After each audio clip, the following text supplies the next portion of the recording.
আসসালামু আলাইকুম রহমতুল্লাহ। আজকের এই ভিডিওতে আমরা নবম শ্রেণী ও দশম শ্রেণীর ফিন্যান্স অ্যান্ড ব্যাংকিং এই বইটার প্রথম চ্যাপ্টার নিয়ে আলোচনা করব। তো এখানে চ্যাপ্টার আছে মোট 13টি।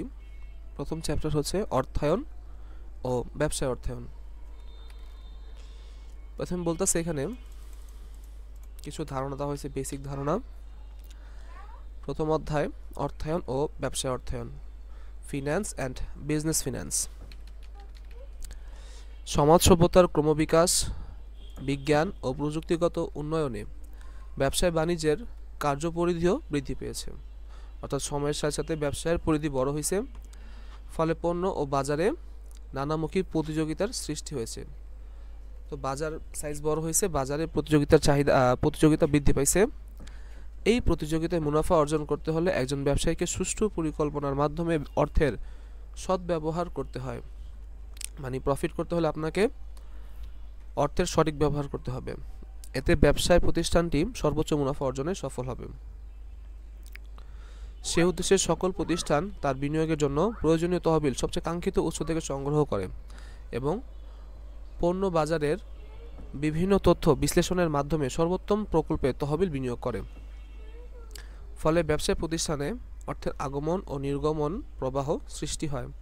অর্থায়ন ব্যবস্থাপনা একজন ব্যবসায়ীকে স্বল্প পুঁজি বিনিয়োগ করেও অধিক মুনাফা অর্জনে সহায়তা করে। বর্তমানে অর্থায়নকে ব্যবসার মূল চালিকা শক্তি হিসাবে বিবেচনা করা হয়। এটা একটা এমসিকিউ, গুরুত্বপূর্ণ এমসিকিউ, যে অর্থায়নকে কি বলে বিবেচনা করা হয়? ব্যবসার মূল চালিকা শক্তি হিসাবে বিবেচনা করা হয়। তো এই অধ্যায় শেষে আমরা এই জিনিসগুলো শিখতে পারবো। 1.1 পৃষ্ঠা 2, এটা হইতেছে অর্থায়নের ধারণা। অর্থায়ন জিনিসটা কি সেটা আমাদেরকে ধারণা দেওয়া হবে এই জায়গায়। এখানে বলতেছে তহবিল অর্থায়ন তহবিল ব্যবস্থাপনা নিয়ে কাজ করে। এটা একটা এমসিকিউ, গুরুত্বপূর্ণ এমসিকিউ, যে অর্থায়ন তহবিল ব্যবস্থাপনা নিয়ে কাজ করে। তহবিল হইতেছে ফান্ড, তহবিলের ইংলিশ হচ্ছে ফান্ড বা টাকা, আর ব্যবস্থাপনা মানে ম্যানেজমেন্ট, তার মানে ফান্ড ম্যানেজমেন্ট। অর্থায়ন বা ফাইন্যান্স ফান্ড ম্যানেজমেন্ট নিয়ে কাজ করে। পরের লাইনে আমাদের অর্থায়নের সংজ্ঞাটি দেওয়া আছে। কোন উৎস থেকে কি পরিমাণ তহবিল সংগ্রহ করে কোথায় কিভাবে বিনিয়োগ করা হলে ব্যবসায়ের সর্বোচ্চ মুনাফা হবে, অর্থায়ন সেই সংক্রান্ত পরিকল্পনা প্রণয়ন ও বাস্তবায়ন করে। এটা হইতেছে অর্থায়নের সংজ্ঞা। আবার দেখি, কোন উৎস থেকে কি পরিমাণ তহবিল সংগ্রহ করে, মানে কোন জায়গা থেকে কতটুকু টাকা আমি নিব, কোথায় কিভাবে বিনিয়োগ করব,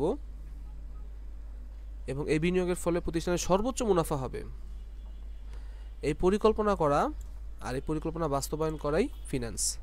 আমি কোথা থেকে টাকা নিব, কতটুকু টাকা নিব, আর এই টাকাটা কোথায় আমি ব্যবহার করব যাতে আমার ব্যবসার সবচেয়ে বেশি লাভ হয়, এই পরিকল্পনা করা আর এই পরিকল্পনা বাস্তবায়ন করাই হইতেছে ফিন্যান্স।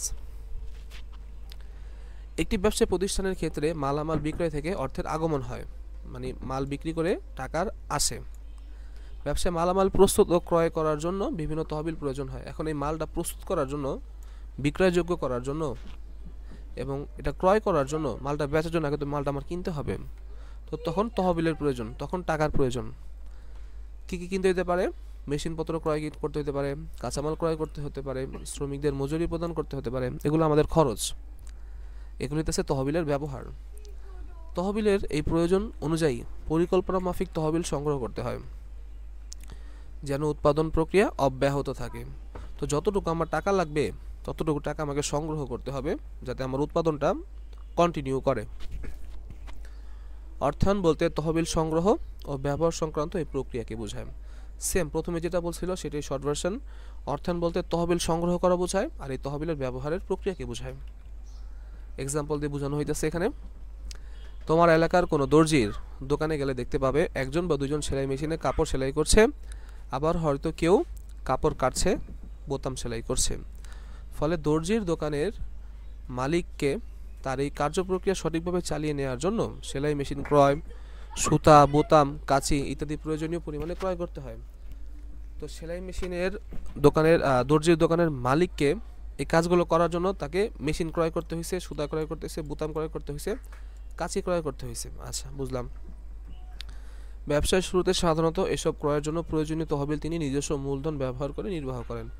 এগুলো সাধারণত তিনি নিজস্ব মূলধন দিয়ে নির্বাহ করেন। ব্যয় নির্বাহের জন্য তহবিলের ঘাটতি হলে নিজস্ব মূলধনের সাথে কিছু পরিমাণ অর্থ আত্মীয়স্বজন থেকেও ঋণ নিতে পারেন। যখন তার টাকা শর্ট পড়বে তখন সে আত্মীয়স্বজন থেকেও ঋণ নিতে পারে।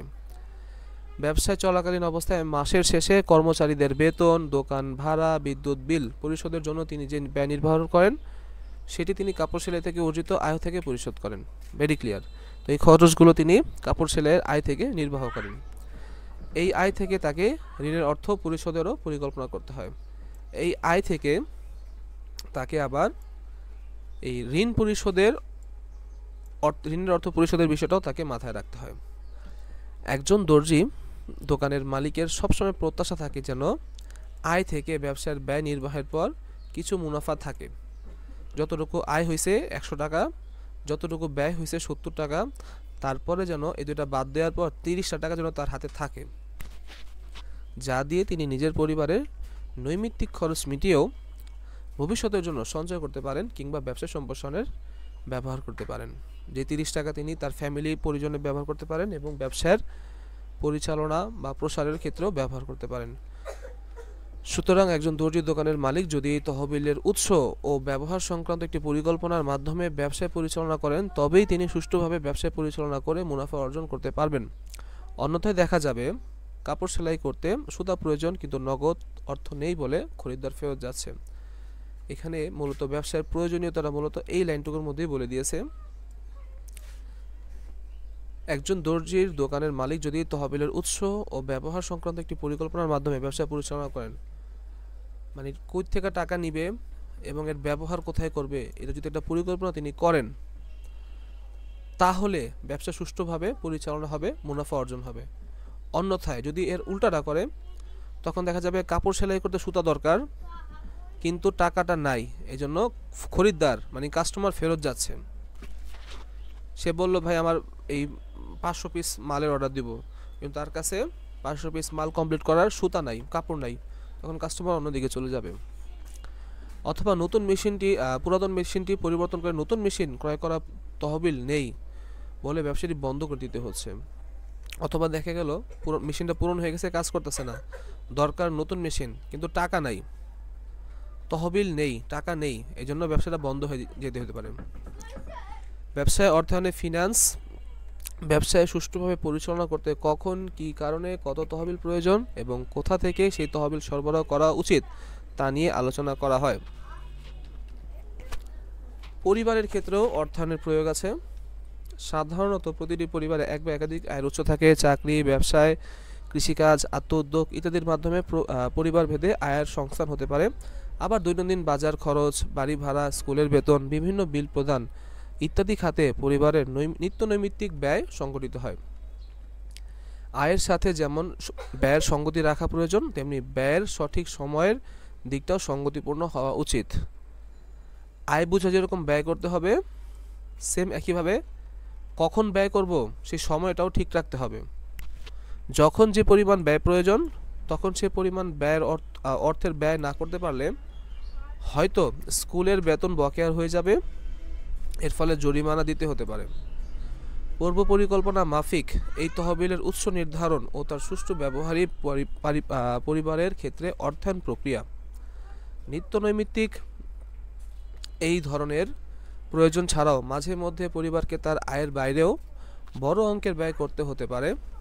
বাসায় নতুন টেলিভিশন বা ফ্রিজ ক্রয়ের জন্য যদি আয়ের নিয়মিত উৎস থেকে অর্থ সরবরাহ করা সম্ভব না হয় তখন দীর্ঘমেয়াদী ঋণ নিয়ে এই ঘাটতি পূরণ করা যেতে পারে। সেক্ষেত্রে ঋণ ফেরত দেওয়ার একটি পরিকল্পনাও করা প্রয়োজন হয়। ফলে পরিবারের সুষ্ঠু পরিচালনার জন্য পরিকল্পনা মাফিক তহবিলের উৎস নির্ধারণ ও ব্যবস্থাপনা করতে অর্থায়নের ধারণা সহায়তা করে। এখানে বলতেছে উদাহরণস্বরূপ একটি বিদ্যালয়ের ক্ষেত্রে অর্থায়নের প্রক্রিয়া সম্পর্কে পরিচিত হওয়া যায়। বিদ্যালয় একটি সামাজিক প্রতিষ্ঠান যার মূল উদ্দেশ্য মুনাফা অর্জন নয়। সেখানেও আয় ব্যয় ও তহবিল ব্যবস্থাপনা একটি পরিকল্পনা থাকে, অর্থাৎ স্কুল যে আর মূল উদ্দেশ্য মূলত মুনাফা অর্জন না, সেখানেও আয় ব্যয়ের একটা পরিকল্পনা করতে হয় আর তহবিল ব্যবস্থাপনাটা পরিকল্পনা করতে হয়। শিক্ষা প্রতিষ্ঠানগুলো সাধারণত শিক্ষার্থীদের বেতন, পরীক্ষার ফি, ভর্তি ফি এইসব উৎস থেকে তহবিল সংগ্রহ করে। তো স্কুল টাকা সংগ্রহ করে বেতন থেকে, পরীক্ষার ফি থেকে আর ভর্তি ফি থেকে। আচ্ছা, সুষ্ঠুভাবে ক্লাস পরিচালনার জন্য প্রতিষ্ঠানটিকে এই তহবিল দিয়ে বিভিন্ন প্রকার ব্যয় নির্বাহ করতে হয়। কি কি ব্যয় নির্বাহ করতে হয়? শিক্ষক কর্মচারীদের বেতন দিতে হয়, ঘর ভাড়া দিতে হয়, বিদ্যুৎ বিল দিতে হয়, সংস্কারমূলক ব্যয় প্রদান করতে হয়, কম্পিউটার আর আসবাবপত্র কিনতে হয়। ফলে প্রতিষ্ঠানটির বহুবিধ কার্যপ্রক্রিয়া সুষ্ঠুভাবে সম্পাদনের জন্য তহবিলের বিভিন্ন উৎস ও ব্যবহারের বিবিধ খাত বিবেচনা করে যথাযথভাবে তহবিল ব্যবস্থাপনা নিশ্চিত করা বিদ্যালয়ের প্রেক্ষাপটে অর্থায়ন। অর্থাৎ স্কুল যদি তার শিক্ষার্থীদের বেতন, পরীক্ষার ফি, ভর্তি ফি এই টাকাটা সংগ্রহ করার মাধ্যমে তার স্কুলের শিক্ষকদের বেতন, কর্মচারীদের বেতন, স্কুলের ঘর ভাড়া, বিদ্যুৎ বিল প্রদান, সংস্কার ব্যয়, কম্পিউটার ক্রয়, আসবাবপত্র ক্রয় করে, এই পুরো বিষয়টাই অর্থায়ন বলে বিবেচিত হবে। এখানে বলতেছে উপরের উদাহরণগুলোর মধ্যে দর্জির দোকানে একটি মুনাফা অর্জনকারী প্রতিষ্ঠান, কিন্তু পরিবার ও বিদ্যালয় মুনাফা অর্জনকারী প্রতিষ্ঠান নয়। বর্তমান পাঠ মূলত আমাদের এই চ্যাপ্টারটা মূলত মুনাফা অর্জনকারী ব্যবসায় বা কারবারি প্রতিষ্ঠানের অর্থায়ন নিয়ে জড়িত। একজন মুদি দোকানির অর্থায়ন প্রক্রিয়াটি কেমন?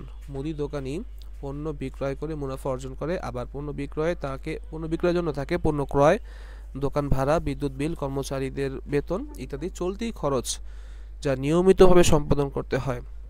আবার কখনো কখনো ক্রেতার প্রয়োজনে তাকে দোকানের আয়তন বৃদ্ধি, রেফ্রিজারেটর ক্রয় ইত্যাদি বড় আকারের খরচ করতে হয়। এগুলো তার স্থায়ী খরচ। বড় খরচগুলো স্থায়ী খরচ আর ছোট খরচগুলো নিয়মিত খরচ বা চলতি খরচ বলে বিবেচিত হবে।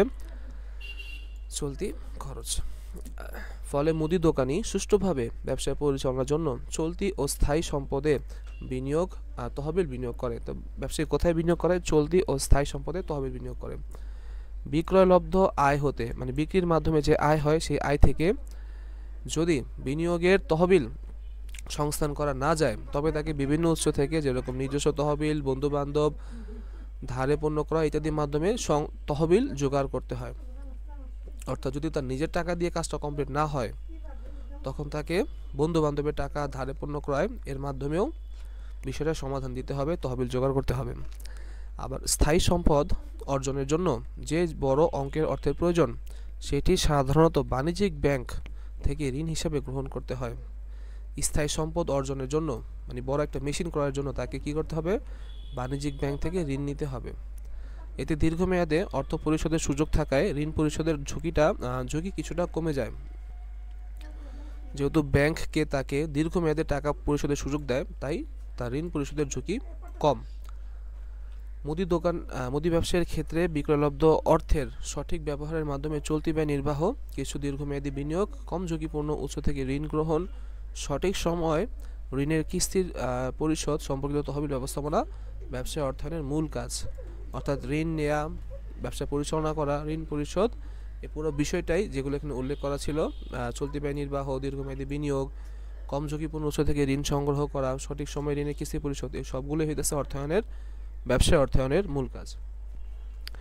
Square pharmaceuticals, Bata company, Kohinoor chemicals এসব বড় পরিসরের ব্যবসায় প্রতিষ্ঠানকে বলা হয় কোম্পানি। এগুলোকে বলা হয় কোম্পানি। এই ধরনের প্রতিষ্ঠানের অর্থায়ন প্রক্রিয়া মুদি দোকানের বা দর্জির দোকানের মতো সরল নয়। তো এত বড় বড় কোম্পানির অর্থায়ন আর মুদি দোকান বা দর্জির দোকানের অর্থায়ন সেম হবে না, বরং অপেক্ষাকৃত জটিল হবে। একটি কোম্পানি অর্থ বা তহবিল সংগ্রহের ক্ষেত্রে ছোট প্রতিষ্ঠান থেকে ভিন্ন সুবিধা পেয়ে থাকে। যেমন কোম্পানি তার প্রয়োজনীয় তহবিল মূলত শেয়ার বিক্রির মাধ্যমে সংগ্রহ করে। কোম্পানি তহবিল সংগ্রহ করে, তহবিল মানে টাকা, কোম্পানি টাকা সংগ্রহ করে শেয়ার বিক্রির মাধ্যমে। প্রতিষ্ঠানের সুনাম, মুনাফার হার, গ্রাহক সেবা বা ভোক্তা সন্তুষ্টি শেয়ার বাজারে শেয়ারের মূল্য ভিত্তিতে সহায়তা করে। বিভিন্ন উৎসের মধ্যে কোন উৎসে কখন কি পরিমাণে ব্যবহার করে তহবিল সংগ্রহ করা উচিত এবং কোন খাতে কী পরিমাণে তা ব্যয় করা উচিত, বিনিয়োগ করে মুনাফা বৃদ্ধি করা যায়, ব্যবসায় অর্থায়ন তা নিয়ে আলোচনা করে এবং দিক নির্দেশনা দিয়ে থাকে। 1.2 আলোচনা করতেছে অর্থায়নের ক্রমধারা নিয়ে, বিস্তারিত আলোচনা আছে এখানে, কিভাবে অর্থায়ন এর যাত্রা শুরু হয়, কিভাবে আজকের দিনে এখানে এসে পৌঁছায়। কয়েকটা পার্টে মূলত ভাগ করা হয়েছে: 1930-এর পূর্বের দশক, 1930-এর দশক, 1940-এর দশক, তারপরে আছে 1950-এর দশক, 1960-এর দশক, 1970-এর দশক, 1980 এবং 90-এর দশক।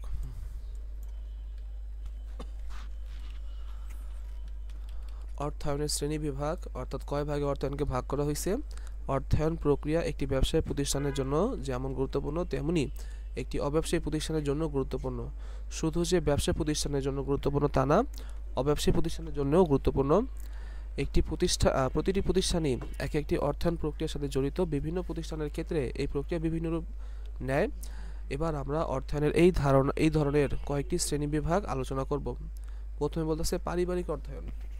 তো পরিবার তো কোনো ব্যবসা প্রতিষ্ঠান না, কিন্তু এখানেও অর্থায়ন জিনিসটা কাজ করে। কারণ অর্থায়ন জিনিসটা কি, কোন উৎস থেকে অর্থ সংগ্রহ করে কোথায় বিনিয়োগ করলে সর্বোচ্চ মুনাফা অর্জন হয়, কোথা থেকে আমরা টাকা নিব, কি পরিমাণ টাকা নিব, কখন টাকা নিব, আর এই টাকাটা আমরা কোথায় বিনিয়োগ করব যাতে সবচেয়ে বেশি আমাদের মুনাফা হয়, সবচেয়ে বেশি আমাদের প্রফিট হয়।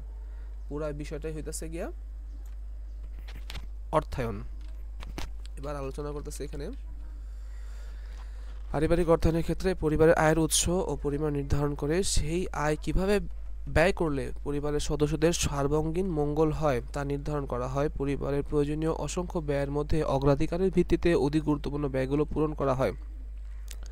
পরিবারের আয় যদি ব্যয়ের জন্য যথেষ্ট না হয় তবে আত্মীয়স্বজন, পরিচিত ব্যক্তি, বন্ধুবান্ধব থেকে অর্থ ঋণ হিসাবে নেওয়া যায়। নিয়মিত আয়ের সাথে সঙ্গতি রেখে নিয়মিত ব্যয়সমূহ নির্ধারণ করা হয়। যেমন স্থায়ী সম্পদ যেমন টিভি, ফ্রিজ, গাড়ি, গৃহ নির্মাণ জন্য প্রয়োজনীয় অর্থ ব্যাংক থেকে ঋণ নেওয়া যায়, কিন্তু সংগৃহীত তহবিল সীমাবদ্ধ বলে এর উপযুক্ত ব্যবহার প্রয়োজন। যদি পরিবারের সংগৃহীত তহবিল প্রয়োজনীয় ব্যয়ের তুলনায় বেশি হয় তবে সেটা ভবিষ্যতে ব্যবহার জন্য সঞ্চয় করা হয়। তারপরে কি বলতেছে সরকারি অর্থায়ন, এটা অনেক গুরুত্বপূর্ণ। প্রতিটি সরকারের একটি অর্থ ব্যবস্থাপনা আছে। একটি সরকারের প্রেক্ষাপটে তার বার্ষিক ব্যয় কোন কোন খাতে কি পরিমাণে হবে, সেই অর্থ কোন কোন উৎসে সংগ্রহ করা যাবে তা সরকারি অর্থায়নে আলোচনা করা হয়। সরকারকে দেশের সার্বিক উন্নয়নে অনেক খাতে ব্যয় করতে হয়, যেমন রাস্তাঘাট, সেতু, শিক্ষা প্রতিষ্ঠান, সরকারি হাসপাতাল, আইন শৃঙ্খলা ও প্রতিরক্ষা, সামাজিক অবকাঠামো ইত্যাদি। এগুলো হইতেছে সরকারের ব্যয়ের খাত। এই জিনিসগুলো হইতেছে সরকারের ব্যয়ের খাত। এই খাতে সরকার ব্যয় করে থাকে। এই ব্যয় নির্বাহ করার জন্য, এই ব্যয় মেটানোর জন্য সরকার বিভিন্ন উৎস থেকে তহবিল সংগ্রহ করে, যেরকম আয়কর, মূল্য সংযোজন কর, গিফট ট্যাক্স, আমদানি শুল্ক, রপ্তানি শুল্ক, সঞ্চয়পত্র, প্রাইস বন্ড, ট্রেজারি বিল ইত্যাদি। এগুলোর মাধ্যমে সরকার টাকাটা সংগ্রহ করে। সরকারি অর্থায়নে প্রথমে ব্যয়ের পরিমাণ নির্ধারণ করে সে অনুযায়ী তহবিল সংগ্রহ করা হয়। সরকারি অর্থায়নে প্রথমে খেয়াল করে যে কত টাকা ব্যয় করতে হবে, সেই টাকা অনুযায়ী তারপরে ব্যয় নির্ধারণ করা হয়। সরকারি অর্থায়নের মূল লক্ষ্য সমাজ কল্যাণ। এটা একটা গুরুত্বপূর্ণ এমসিকিউ, যে সরকারি অর্থায়নের মূল লক্ষ্য হইতেছে সমাজের কল্যাণ। সরকারি অর্থায়ন সাধারণত অলাভজনক হয়। সরকারি অর্থায়নের ব্যয় আয় অপেক্ষা বেশি হতে পারে। সরকারি অর্থায়নে ব্যয় আয় অপেক্ষা বেশি হতে পারে। সরকারি মালিকানার বেশ কিছু ব্যবসা প্রতিষ্ঠান থাকে যা অপেক্ষাকৃত কম লাভজনক হতে পারে, যেমন BCIC, Bangladesh chemical industries corporation এর অধীনে রাসায়নিক শিল্প প্রতিষ্ঠানগুলো। আবার বড় বড় সেতু, ফ্লাইওভারের মতো বড় প্রকল্প বাস্তবায়নেও প্রচুর অর্থের প্রয়োজন হয়। যদি সরকারের বাজেট হতে সম্পূর্ণ অর্থের সংস্থান করতে হয়, অনেক সময় সরকারের সামাজিক ও রাষ্ট্রীয় নিরাপত্তাজনিত ব্যয়ের জন্য অর্থের সংকট সৃষ্টি হতে পারে। ফলে অনেক সময় সরকার বিভিন্ন উৎস থেকে বৈদেশিক ঋণ গ্রহণ করে, যেমন এডিবি। এডিবির পূর্ণরূপ কি? এডিবির পূর্ণরূপ এশিয়ান ডেভেলপমেন্ট ব্যাংক। বিশ্ব ব্যাংক মানে world bank, IDB Islamic development bank ইত্যাদি, এখান থেকেও সরকার টাকা নিতে পারেন। 2 হইতেছে আন্তর্জাতিক তহবিল, অনেক গুরুত্বপূর্ণ এটা। 4 হইতেছে অব্যবসায়ী প্রতিষ্ঠানের অর্থসংস্থান। আচ্ছা, অব্যবসায়ী প্রতিষ্ঠানের অর্থসংস্থানটা ইম্পর্টেন্ট, যেরকম মসজিদ, মাদ্রাসা, এতিমখানা। তো এরা তো ইনকাম করতে বসে নাই, এদের তো লাভ করার কোনো ইচ্ছা নাই, কিন্তু এদের এখানেও অর্থায়নটা কাজ করে। যেরকম একটা এতিমখানার কি কি খরচ আছে, একটা মসজিদের কি কি খরচ আছে, সেই খরচ করতে কত টাকা লাগবে, এবং সেই ইনকাম, এই ব্যয়টা নির্বাহের জন্য যে টাকাটা দরকার সেটা কোথা থেকে আসবে, এই পরিকল্পনাটাই মূলত অব্যবসায়ী প্রতিষ্ঠানের অর্থায়ন। তারপর আছে সবচেয়ে গুরুত্বপূর্ণ, যেটা কিনা আমাদের আলোচনার বিষয়, তা হইতেছে ব্যবসা অর্থায়ন। এই ব্যবসা অর্থায়নটা নিয়েই মূলত আমরা কাজ করব। আচ্ছা,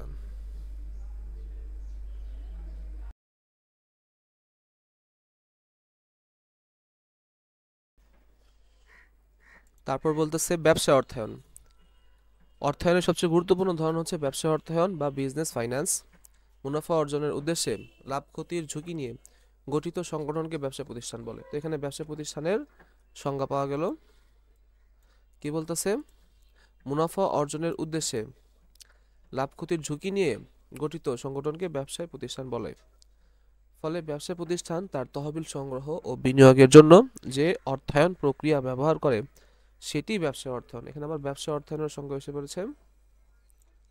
কি বলতেছে? ব্যবসা প্রতিষ্ঠান তার তহবিল সংগ্রহ ও বিনিয়োগের জন্য যে অর্থায়ন প্রক্রিয়া ব্যবহার করে সেটি ব্যবসা অর্থায়ন। ব্যবসা প্রতিষ্ঠানগুলোকে 3 ভাগে ভাগ করা হয়: এক মালিকানা ব্যবসায়, অংশীদারি ব্যবসায়, যৌথ মালিকানা ব্যবসায়। এই যৌথ মূলধনী ব্যবসায়। এই 3 ধরনের প্রতিষ্ঠানেরই অর্থায়ন সাধারণ বৈশিষ্ট্য হলো বিনিয়োগের জন্য অর্থ সংগ্রহ ও অর্থ ব্যবস্থাপনা। অর্থ সংগ্রহের ক্ষেত্রে স্বীয় মূলধন ও ঋণ উৎস হিসেবে ব্যবহৃত হয়। ব্যবসা অর্থায়নই এই পাঠের মূল বিষয়। বাংলাদেশের সবচেয়ে জনপ্রিয় ব্যবসা প্রতিষ্ঠান সাধারণত ছোট প্রতিষ্ঠান, যা এক মালিকানা বা অংশীদারি ব্যবসা হিসেবে গঠিত। বিভিন্ন ক্ষুদ্র ও কুটির শিল্প, গ্রামগঞ্জের হোটেল, রেস্টুরেন্ট ব্যবসা, মুদি দোকান, সেলুন, বুটিক শপ ইত্যাদি এই ধরনের ব্যবসায় প্রতিষ্ঠান। এক মালিকানা প্রতিষ্ঠানের লাভ হলে মালিক একা ভোগ করে, লোকসান হলে ক্ষতিপূরণের জন্য মালিকের ব্যক্তিগত সম্পত্তিও ব্যবহৃত হয়। অংশীদারি প্রতিষ্ঠানে অংশীদারদের মধ্যে ঝুঁকি বণ্টিত হয় বিধায় ব্যবসায় আর্থিক ক্ষতি বহনে ব্যক্তিগত সম্পত্তি ব্যবহারের জন্য প্রস্তুত থাকতে হয়। এই ধরনের একমালিকানা বা অংশীদারি ব্যবসায় প্রতিষ্ঠানে তহবিল সংগ্রহের মূল উৎস মালিকের নিজস্ব তহবিল, মুনাফা, আত্মীয়স্বজন থেকে গৃহীত ঋণ, ব্যাংক অথবা গ্রামীণ মহাজন থেকে সুদভিত্তিক ঋণ।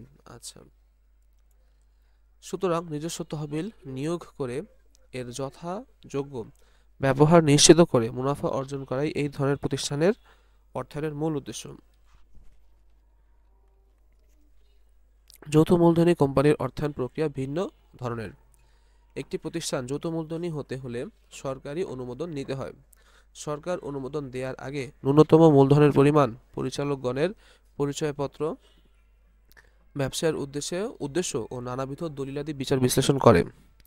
অনুমোদন পেলে একটি কোম্পানি তার বড় অঙ্কের কাঙ্ক্ষিত মূলধনকে ছোট ছোট অঙ্কে বিভক্ত করে শেয়ার হিসাবে বিক্রয় করে।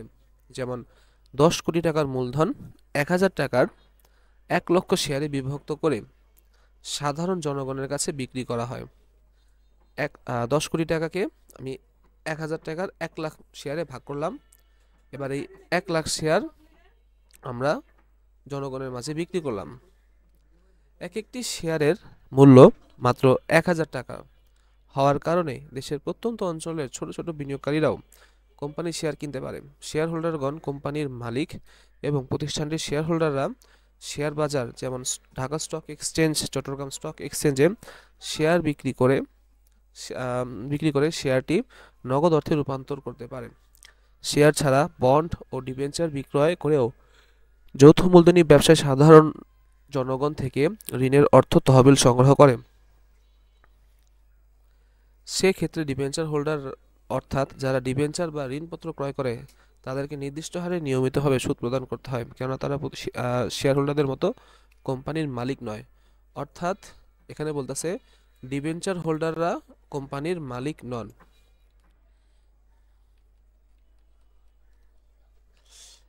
ব্যাংক ও আর্থিক প্রতিষ্ঠান কি বলতেছে, যে কোনো দেশের অর্থনৈতিক কর্মকাণ্ড সাধারণত সে দেশের ব্যাংক ও অন্যান্য আর্থিক প্রতিষ্ঠানকে কেন্দ্র করে আবর্তিত হয়। সোনালী ব্যাংক, জনতা ব্যাংক, রূপালী ব্যাংক, প্রাইম ব্যাংক, শাহজালাল ইসলামী ব্যাংক এই ধরনের সরকারি ও বেসরকারি বাণিজ্যিক ব্যাংকগুলো মুনাফা ভিত্তিক ব্যবসায় প্রতিষ্ঠান। তবে এগুলোর অর্থায়ন প্রক্রিয়া সাধারণ ব্যবসা প্রতিষ্ঠান থেকে একটু ভিন্ন প্রকৃতির।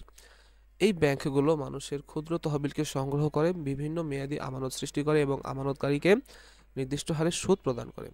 আবার এই তহবিল থেকে ব্যাংকগুলো বিভিন্ন উদ্যোক্তাদের ঋণ প্রদান করে। এছাড়া ব্যক্তিগত বিভিন্ন প্রয়োজনেও ব্যাংক থেকে ঋণ নেওয়া যায়। এই ঋণের উপর ব্যাংক নির্দিষ্ট হারে সুদ ধার্য করে, কিন্তু ব্যাংক কর্তৃক ঋণ গ্রহীতার জন্য ধার্যকৃত সুদের হার আমানতকারীকে প্রদেয় সুদের হার অপেক্ষা কিন্তু বেশি। আচ্ছা, এই দুই ধরনের সুদের হারের পার্থক্যই ব্যাংকের মুনাফা। ব্যাংকিং অংশের অধ্যায়গুলোতে আমরা এসব প্রতিষ্ঠান সম্পর্কে বিস্তারিত জানব। বাণিজ্যিক ব্যাংক ছাড়া কিছু আর্থিক প্রতিষ্ঠানও দেশের অর্থনৈতিক কর্মকাণ্ডে গুরুত্বপূর্ণ ভূমিকা রাখে। বাংলাদেশের প্রেক্ষাপটে এমন কিছু প্রতিষ্ঠানের উদাহরণ হলো investment corporation of Bangladesh ICB, Bangladesh গৃহ নির্মাণ অর্থায়ন সংস্থা, বাংলাদেশ কৃষি ব্যাংক ইত্যাদি। এই আর্থিক প্রতিষ্ঠানগুলো বাংলাদেশের অর্থনীতির ভিন্ন ভিন্ন খাতের উন্নয়নে বিশেষ ভূমিকা পালন করে। এবার আমরা ব্যবসায় অর্থায়নের গুরুত্ব, মানে ব্যবসায়ের ক্ষেত্রে ফিন্যান্সের গুরুত্বটা কি, এটা নিয়ে আলোচনা করব। ব্যবসায়িক মূলধন সংকট। তো বাংলাদেশের প্রেক্ষাপটে অর্থায়ন সম্পর্কিত ধারণা বিশেষ গুরুত্ব বহন করে। বাংলাদেশ একটি উন্নয়নশীল দেশ বলে আর্থিক সংকট ব্যবসায় প্রতিষ্ঠানগুলোর জন্য একটি নিত্য নৈমিত্তিক ঘটনা। এই সংকটের জন্য ব্যবসায় প্রতিষ্ঠান সুচারুরূপে পরিচালনা করা দুরূহ কাজ। উদাহরণ হিসেবে বলা যায়, একটি প্রতিষ্ঠানের কাঁচামাল কেনা প্রয়োজন, কিন্তু অর্থ সংকটের জন্য প্রতিষ্ঠানটি যদি যথাযথ সময় উপযুক্ত পরিমাণ কাঁচামাল কিনতে অপারগ হয়, তাহলে প্রতিষ্ঠানটির উৎপাদন প্রক্রিয়া ব্যাহত হতে পারে। অর্থায়ন সংক্রান্ত ধারণা তাকে পরিকল্পনা মাফিক যথাসময়ে প্রয়োজনীয় পরিমাণে অর্থ সংগ্রহ ও তার যথার্থ ব্যবহারে সহায়তা করে। দুয়ে বলছে অনগ্রসর ব্যাংক ব্যবস্থা। কি বলতেছে, উপরন্তু উন্নত বিশ্বের মতো আমাদের আর্থিক প্রতিষ্ঠানগুলো যথেষ্ট সুসংগঠিত নয়। এই কারণে ঋণের জন্য আবেদন করলেও কাঙ্ক্ষিত সময়ের মধ্যে ঋণ পাওয়া যায় না। অনেক সময় ব্যাংক ঋণের বিপরীতে যে সম্পত্তি বন্ধক রাখতে হয়, তার অপ্রতুলতার কারণে ব্যাংক ঋণ উপযুক্ত সময়ে ও যথার্থ পরিমাণে পাওয়া যায় না। ফলে ব্যবসায়ীদের এ অর্থ সংকট থেকে উদ্ভূত সমস্যা মোকাবেলা করার জন্য খুবই পরিকল্পিতভাবে অর্থের সংস্থান করতে হয় এবং সঠিক বিনিয়োগ সিদ্ধান্তের মাধ্যমে অর্থের লাভজনক ব্যবহার করা প্রয়োজন হয়।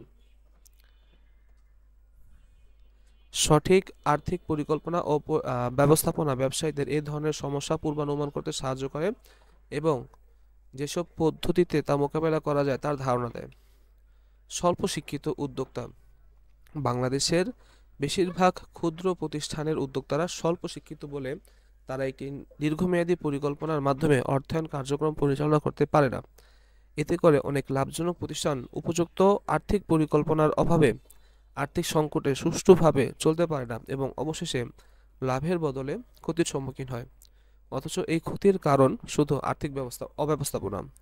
এই ক্ষতির কারণ শুধু আর্থিক অব্যবস্থাপনা। অর্থায়ন ব্যবস্থাপনা বিষয়ক জ্ঞান থাকলে সহজেই একজন ব্যবসায়ী পরিকল্পনা মাফিক স্বল্প মূল্যে প্রয়োজনীয় পরিমাণ অর্থ সংস্থান করে তার সঠিক বিনিয়োগের মাধ্যমে ব্যবসায় পরিচালনা করে পর্যাপ্ত মুনাফা অর্জন করতে পারে। উৎপাদনমুখী বিনিয়োগ ও জাতীয় আয়। একটি সফল বিনিয়োগ জাতীয় আয় বৃদ্ধিতে প্রত্যক্ষ ভূমিকা রাখে। অর্থায়ন বিষয়ক জ্ঞানের প্রয়োগে একজন ব্যবসায়ী বিনিয়োগের বিভিন্ন প্রকল্পগুলোর মধ্যে ভবিষ্যৎ আয় ব্যয়ের সম্ভাব্যতা বিশ্লেষণ করে সবচেয়ে লাভজনক প্রকল্পটি বেছে নিতে পারে। এই ধরনের লাভজনক বিনিয়োগ ব্যবসায়টির জন্য যেমন অর্থবহ, তেমনি সারা দেশের অর্থনৈতিক উন্নয়নের জন্যও বিশেষ গুরুত্বপূর্ণ।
বেঁধে